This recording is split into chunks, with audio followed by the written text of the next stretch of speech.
Assalamualaikum warahmatullahi wabarakatuh. Selamat pagi semuanya.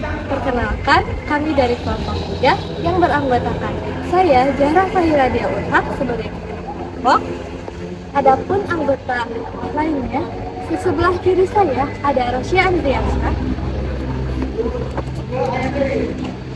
Di sebelah Rosya Andriansyah ada Rani Apriliani. Tujuan kami di sini akan memaparkan hasil pekerjaan mengenai teks sejarah yang berjudul Ki Hajar Dewantara. Baik, langsung saja ke pemaparan teks sejarah kelompok kami. Raden Mas Suwardi atau lebih dikenal dengan nama Ki Hajar Dewantara adalah tokoh nasionalis yang berasal dari Yogyakarta. Beliau ikut memperjuangkan bangsa Indonesia, khususnya di bidang pendidikan. Di dunia pendidikan, Ki Hajar Dewantara mendapatkan julukan sebagai Bapak Pendidikan Nasional pada masa penjajahan Belanda. Ki Hajar Dewantara lahir di Yogyakarta pada tanggal 2 Mei 1889. Beliau terlahir dari keluarga bangsawan yang merupakan anak dari GPH Sujaningrat, yang merupakan cucu dari Pakualam III. Saat berusia 40 tahun, Raden Mas Suwardi Sujaningrat berganti nama menjadi Ki Hajar Dewantara dan tidak lagi menggunakan gelar bangsawan. Hal ini dimaksudkan untuk Ki Hajar Dewantara bisa bebas dekat dengan rakyatnya, baik secara fisik maupun hatinya. Ki Hajar Dewantara menamatkan sekolah dasar di ELS dan melanjutkan pendidikan di Stovia Sekolah Dokter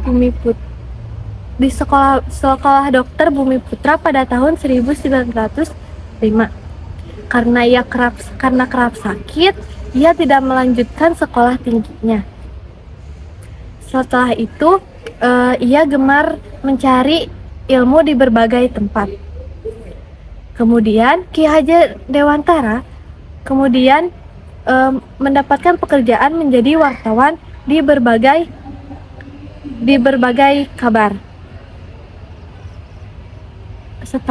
Pada masanya Ki Hajar Dewantara dikenal sebagai penulis handal. Tulisannya mampu membangkitkan semangat anti penjajahan. Selain bekerja sebagai seorang wartawan muda, Ki Hajar Dewantara juga aktif dalam hal berorganisasi sosial dan politik. Pada tahun 1908, Ki Hajar Dewantara aktif di sesi propaganda Budi Utomo untuk mensosialisasikan dan menggugah kesadaran masyarakat Indonesia. Pada waktu itu mengenai pentingnya persatuan dan kesatuan dalam berbangsa dan bernegara. Pada 25 Desember 1912, ia juga membentuk Independence Party, partai politik nasionalisme pertama bersama Does Dekker dan Dr. Andes Cipto Mangunkusumo untuk mewujudkan kemerdekaan. Pada bulan November 1913, Ki Hajar Dewantara membentuk Komite Bumi Putra yang bertujuan untuk melancarkan kritik terhadap pemerintah Belanda, salah satunya dengan menerbitkan tulisan berjudul Seandainya Aku Seorang Belanda. Tulisan Seandainya Aku Seorang Belanda dimuat dalam surat kabar The Express milik Dr. Andes Does Dekker. Kritik tersebut membuat marah pemerintahan Belanda sehingga Ki Hajar Dewantara diasingkan ke Pulau Bangka bersama dengan Does Dekker yang diasingkan ke Kupang dan Dr. Andes Cipto Mangunkusumo ke Pulau Banda. Suatu hari mereka mengajukan usul pada Belanda agar bisa diasingkan ke negeri Belanda agar dapat belajar banyak hal. Akhirnya pada Agustus 1913 pemerintahan mereka dikabulkan. Kesempatan itu dimanfaatkan Ki Hajar Dewantara untuk mendalami masalah pendidikan dan pengajaran di sana sampai ia memperoleh ijazah pendidikan Belanda yang diberi nama Eurasia Acte. Saat kembali ke tanah air pada tahun 1918, Ki Hajar Dewantara semakin mencurahkan perhatiannya di bidang pendidikan untuk memperoleh kemerdekaan.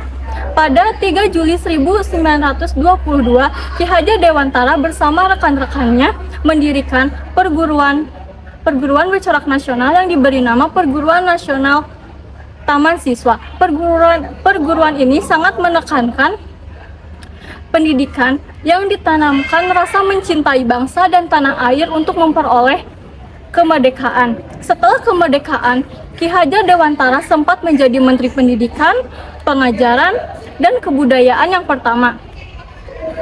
Lalu, Ki Hajar Dewantara memperoleh gelar doktor honoris dari Universitas Gadjah Mada. 2 tahun kemudian, Ki Hajar Dewantara wafat pada 28 April 1959 di Yogyakarta. Ki Hajar Dewantara dijuluki sebagai Bapak Pendidikan Indonesia karena semangat dan jasanya yang sepantasnya kita kenal. Ajarannya yakni Tuturi Handayani, di belakang memberi dorongan ing madya mangun karsa, di tengah menciptakan peluang untuk berprakarsa ing ngarsa sang sung tulada, di depan memberi teladan akan selalu menjadi dasar pendidikan di Indonesia. Semoga apa yang telah diperbuatnya dapat menginspirasi rakyat Indonesia untuk menuju ke masa depan yang lebih cerah. Sekian pemaparan dari kelompok kami mengenai teks sejarah yang berjudul Ki Hajar Dewantara. Mohon maaf bila ada kesalahan. Terima kasih. Wassalamualaikum warahmatullahi wabarakatuh.